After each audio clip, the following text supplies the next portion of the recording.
Students, आज हम बात करेंगे इक्वेशन ऑफ कॉन्टिन्यूटी की। इसके लिए इक्वेशन ऑफ कॉन्टिन्यूटी को समझने के लिए सबसे पहले हम एक फिगर कंसिडर करेंगे जिसमें हमारे पास एक पाइप है और पाइप की जो है वो हमने नॉन यूनिफॉर्म शेप ली है। नॉन यूनिफॉर्म शेप का क्या मतलब है कि इस जगह से, जैसा कि आपको नजर आ रहा है स्टूडेंट्स, कि इसकी विड्थ जो है वो पाइप की कम है एज कम्पेयर टू कि अगर हम यहाँ से देखें इसकी विड्थ जो है वो ज्यादा होगी, जिससे हमें पता चला है कि ये एक जैसा नहीं है बल्कि इसकी जो शेप है वो चेंज हो रही है। ठीक, अब इसमें ये इस पाइप में जो है इसको कंसिडर करके हम बेसिकली क्या देखना चाहते हैं, फ्लूइड का फ्लो देखना चाहते हैं। कि हमें पता है कि फ्लूइड्स जो है वो हमारे लिए बहुत इंपॉर्टेंस रखते हैं और उसके फ्लो को हम कंसिडर करेंगे, जिससे हम इक्वेशन और कॉन्टिन्यूटी को ड्राइव करने की कोशिश करेंगे। अब इसकी कंस्ट्रक्शन में जो चीजें हमने देखी हैं, सबसे पहले हम वो कंसिडर कर लेते हैं कि सबसे पहले हमारे पास कॉन्सेप्ट आ जाता है क्रॉस सेक्शनल एरिया का। क्रॉस सेक्शनल एरिया के बारे में जैसा कि आप जानते हैं कि अगर हम एक सिलेंडर लें और उसको कट कर लें डिफरेंट जगह से, तो फिर हमारे पास जो एक सर्कुलर एरिया का, मतलब कि ये जो सर्कुलर एरिया का जो हमारे पास आ जाता है, ये हमारे पास क्या कहलाता है, क्रॉस सेक्शनल एरिया कहलाता है स्टूडेंट। जैसा कि इस केस में जो ये जो स्मॉल विड्थ का हमारे पास रीजन है, इसका जो क्रॉस सेक्शनल एरिया हमारे पास निकला है वो हमने उसको हमने क्या कहा है, A2 का है। और ये जो एरिया है जिसकी विड्थ ज्यादा है उसका जो क्रॉस सेक्शनल एरिया है वो हमारे पास A1 है। ठीक, अब जो लेंथ हम कंसिडर करने जा रहे हैं स्टूडेंट्स, यानी कि अब इसमें से फ्लूइड जो फ्लो कर रहा है उसकी डायरेक्शन जो है वो इस ग्रीन एरो से शो की जा रही है,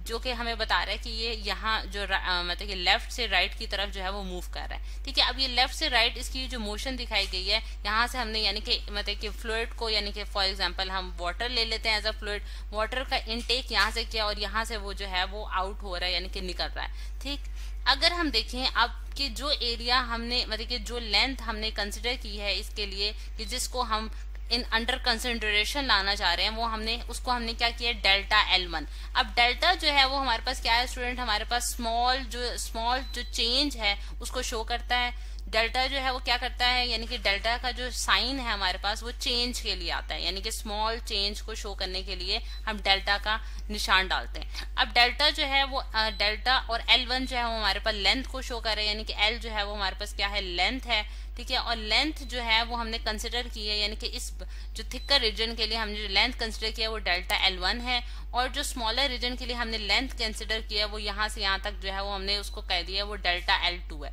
तो ये तो स्टूडेंट्स हमारे पास जो बेसिक कंस्ट्रक्शन हमने की है, यानी कि इक्वेशन ऑफ कॉन्टिन्यूटी को ड्राइव करने के लिए, वो हमारे पास ये आगे। ठीक, अब हम देखते हैं कि हम इक्वेशन ऑफ कॉन्टिन्यूटी को कैसे निकाल सकते हैं, कैसे समझ सकते हैं। इसके लिए सबसे पहले अगर हम एक टाइम लें, यानी कि एक स्मॉलेस्ट टाइम जिसमें हम इसकी मोशन को कंसिडर करना चाहते हैं, जिसके लिए अगेन मैंने डेल्टा का साइन यूज किया है क्योंकि मैं स्मॉल चेंज जो है वो देखना चाहती हूँ। ठीक है, टाइम में स्मॉल टाइम के लिए हम इसको देखते हैं, यानी कि जब पानी इस पाइप में से गुजर रहा है तो उस एक पर्टिकुलर टाइम में मैंने यहाँ से यहाँ तक भी नोट किया है कि हमारे पास मतलब कि इस लेंथ में हमारे पास उसकी कितनी मतलब कि स्पीड होगी, और फिर मैंने उसी टाइम के लिए फ्लूइड को, यानी कि पानी को इस टाइम, इसी मतलब कि पर्टिकुलर टाइम में, वही टाइम जिसमें मैंने यहाँ नोट किया था उसी टाइम में मैंने एक और स्टूडेंट को कहा कि वो यहाँ भी नोट करे पानी को का फ्लो। ठीक है, और उसने जो है उसकी वेलोसिटी नोट की है जो कि V2 निकली है। ठीक है, इस पॉइंट पे उसकी वेलोसिटी V1 निकली है और इस पॉइंट पे उसकी वेलोसिटी कितनी निकली है, V2 निकली है। और कितने डिस्टेंस के लिए, क्योंकि हमें पता है कि वेलोसिटी क्या होती है, कि हमारे पास डिस्प्लेसमेंट पर यूनिट टाइम होती है, यानी कि कितनी जो है पार्टिकल्स ने डिस्प्लेसमेंट की है, या फिर कितना क्योंकि डायरेक्टेड डिस्टेंस जो है वो हमारे पास क्या कहलाता है, डिस्प्लेसमेंट कहलाता है स्टूडेंट्स। डायरेक्टेड डिस्टेंस हमारे पास क्या कहलाता है, डिस्प्लेसमेंट कहलाता है। और डिस्प्लेसमेंट जितनी उसने की है पर यूनिट टाइम के लिहाज से वो हमारे पास होगी वेलोसिटी। तो अगर हमने एक टाइम के लिए, एक पर्टिकुलर टाइम के लिए यहाँ से यहाँ तक की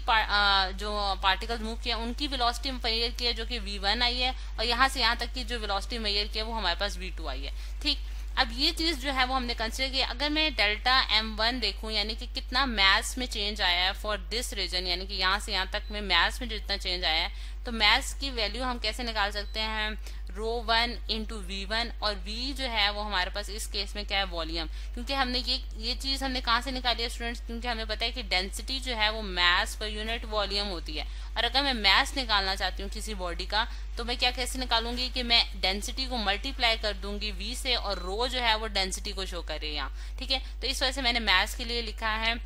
रो 1 इंटू v1, सही। अब ये चीज हमें यहाँ से बता रही है कि हमारे पास यानी कि इतने वॉल्यूम के लिए इतनी पार्टिकल्स की डेंसिटी होगी और उसके लिए हम मैस की वैल्यू कैलकुलेट कर सकते हैं। अब अगर मैं रो 1 को एज इट इज लिखूं और वॉल्यूम के बजाय मैं इसको वॉल्यूम के हमें पता है कि length into width into height का, मतलब कि लेंथ को अगर हम मल्टीप्लाई कर दें विड्थ से और मल्टीप्लाई बाय हम लेंथ विड्थ और हाइट को मल्टीप्लाई करते हैं तो हमारे पास वॉल्यूम बन जाता है। तो अगर मैं इस वॉल्यूम की जगह यहाँ मैं A1 इंटू डेल्टा L1 भी लिख सकती हूँ। अब ये कैसे मैं लिख सकती हूँ स्टूडेंट्स, इसको थोड़ा सा देख लेते हैं कि हम, जैसे कि मैंने आपको बताया कि अगर जो हमारे पास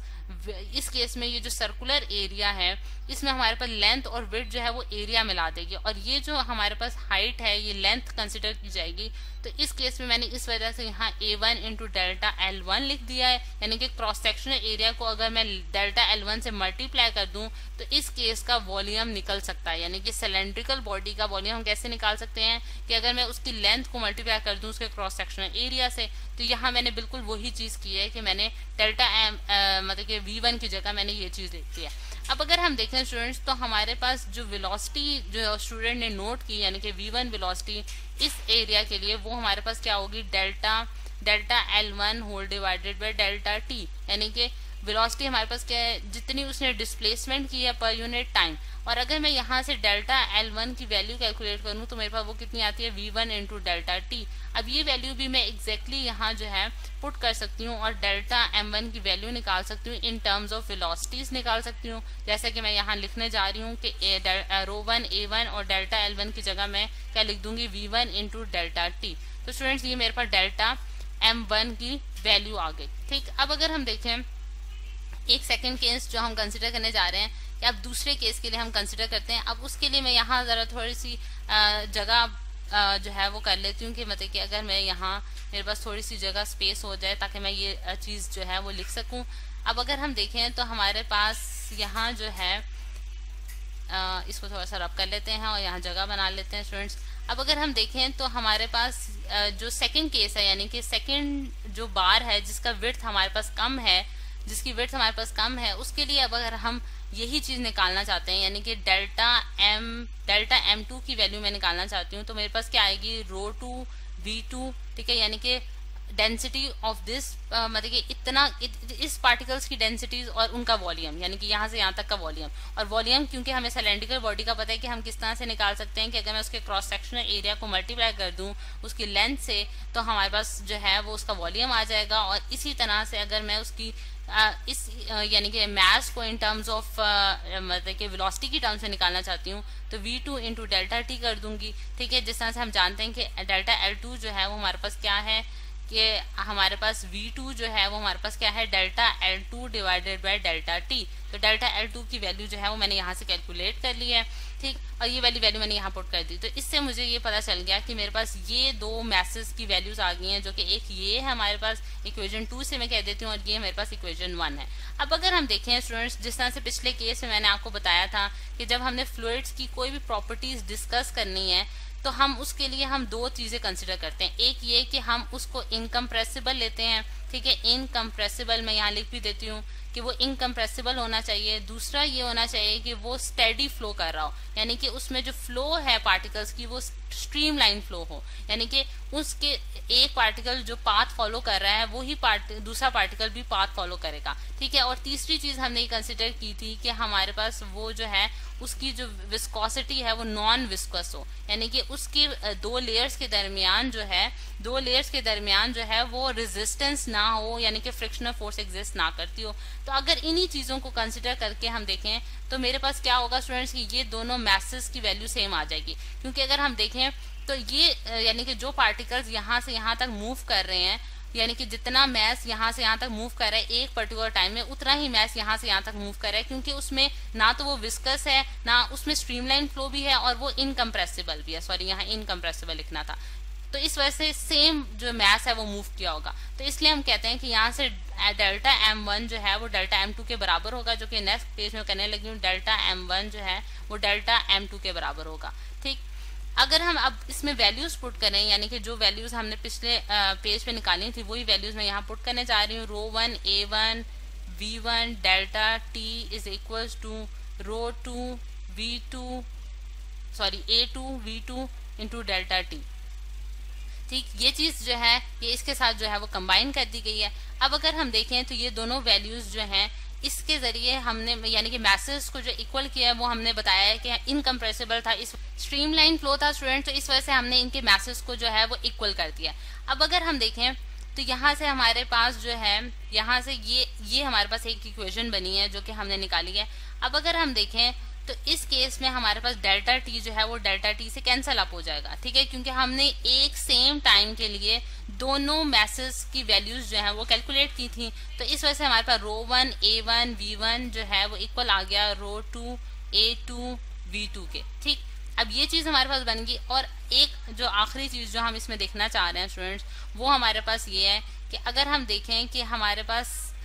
जिस तरह से यहाँ रो 1 A1 V1 हमारे पास आया है और यहाँ रो 2 A2 V2 आया है, तो हमारे पास यहाँ ये चीज है कि हमारे पास जो इसकी डेंसिटी थी वो भी हमारे पास सेम रही है, यानी कि ये क्योंकि ये इनकम्प्रेसिबल था स्टूडेंट्स, जिस तरह से हमने फ्लूइड को क्या लिया हुआ है, इनकम्प्रेसिबल लिया हुआ है, ठीक है। तो इसका मतलब क्या है कि उसकी जो डेंसिटी है वो चेंज नहीं हो रही, यानी कि डेंसिटी जो है फ्लूइड की वो क्या रह रही है, कांस्टेंट रह रही है। ठीक, उसका मास पर यूनिट वॉल्यूम जो है वो सेम है। तो इस वजह से रो 1 जो है वो रो 2 के बराबर आ जाएगा, क्योंकि रो जो है वो डेंसिटी को शो करी है, जिससे हम जो इसका फाइनल रिजल्ट जो है वो निकाल सकते हैं बहुत आसानी से, जो कि हमारे पास क्या है A1 V1 is equal to A2 और V2, यानी कि मास जो यानी कि एरिया मल्टीप्लाई बाय वेलोसिटी और A2 यानी कि सेकंड ऑब्जेक्ट का एरिया और मल्टीप्लाई बाय वेलोसिटी। अब अगर हम दोबारा से वही चीज कंसिडर करें ताकि हम इसकी रिजल्ट डिस्कशन कर लेते हैं। अब अगर रिजल्ट डिस्कशन देखें स्टूडेंट्स तो ये मेरे पास वो कंटेनर था जो कि मैंने पहले कंसिडर किया था,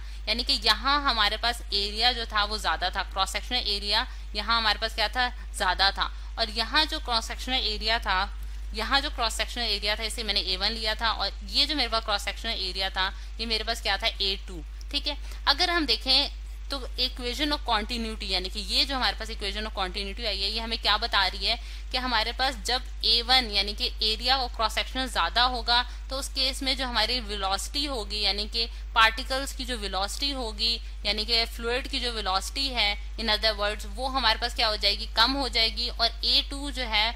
वो अगर यानी कि क्रॉस सेक्शनल एरिया कम होगा तो हमारे पास वेलोसिटी ज्यादा होगी, यानी कि ये दोनों जो चीजें हैं ये अपने आप को मेंटेन रखेंगी एक खास वैल्यू पे जो है। इसको मतलब कि इसका क्या मतलब है कि यानी कि इनका जो रेट ऑफ फ्लो है वो जो है वो सेम रहेगा, यानी कि वॉल्यूम का जो फ्लो है वो हमारे पास सेम रहेगा। अब इस चीज को एक और नजर से भी देख सकते हैं कि अगर A1 V1 जो है वो मैंने A2 V2 के बराबर किया है तो हमें पता है कि ये V1 जो है ये हमारे पास वेलोसिटी है, यानी कि वेलोसिटी क्या होती है हमारे पास, जिस तरह से हमने यहाँ delta XL1 divide by delta T किया था उसी चीज को मैं यहाँ दोबारा पुट कर रही हूँ, यानी कि delta L2 divide by delta T। ठीक है, और ये चीज जो है यानी कि A1 इंटू डेल्टा L1 जो है हमारे पास V1 है, यानी कि वॉल्यूम है जिसे मैंने कैपिटल V से डिनोट किया है, और डेल्टा T और is equal to V2 divided by delta T, यानी कि ये रेट ऑफ वनते के वॉल्यूम का रेट है, यानी कि वॉल्यूम का फ्लो है पर यूनिट टाइम। ठीक है, वॉल्यूम का फ्लो है पर यूनिट टाइम, यानी कि कितना वॉल्यूम जो है कितने टाइम के लिहाज से जो है वो मूव कर रहा है। ठीक है, और वो जो है वो सेम रहेगा, यानी कि उसकी जो अमाउंट है वो चेंज नहीं होगी। और उसकी अमाउंट कैसे चेंज नहीं होगी, यानी कि उसकी अमाउंट कैसे चेंज नहीं होगी कि अगर हमारे पास लार्ज क्रॉस सेक्शनल एरिया है तो वहां वेलोसिटी ऑफ द पार्टिकल्स कम हो जाएंगे। ठीक है, और अगर यानी कि इन दोनों चीजों को हम कैसे मतलब कि बराबर कैसे कर सकते हैं कि अगर हमारे पास एरिया ज्यादा है तो वेलोसिटी कम हो जाएगी, और अगर एरिया कम है ठीक है तो हमारे पास वेलोसिटी की वैल्यू ज्यादा आएगी। तभी हम इस यानी कि इन दोनों चीजों को बराबर तभी कर सकते हैं कि अगर हम इन दोनों चीजों को आपस में मेंटेन कर लें। जिस तरह से अगर इसकी वैल्यू हमारे पास 10 है और इसकी वैल्यू हमारे पास 5 है तो इस केस में यहाँ जो है इसकी वैल्यू A1 की वैल्यू 5 हो जाएगी और इधर A2 की वैल्यू 10 हो जाएगी, तब ये दोनों इक्वेशंस बराबर आ जाएंगे। जिससे हमें ये पता चलता है कि अगर हमारे पास जो जब फ्लूइड्स मूव करते हैं लार्ज क्रॉस सेक्शन एरिया से तो उनकी वेलोसिटी कम हो जाती है, और जब वो स्मॉल क्रॉस सेक्शन एरिया से मूव करते हैं तो उनकी वेलोसिटी क्या हो जाती है, इंक्रीज कर जाती है। तो ये है स्टूडेंट्स इक्वेशन ऑफ कॉन्टिन्यूटी, जिसे हमने आज समझने की कोशिश की है। नेक्स्ट लेक्चर्स में हम इसकी और इक्वेशंस जो है वो डिराइव करेंगे।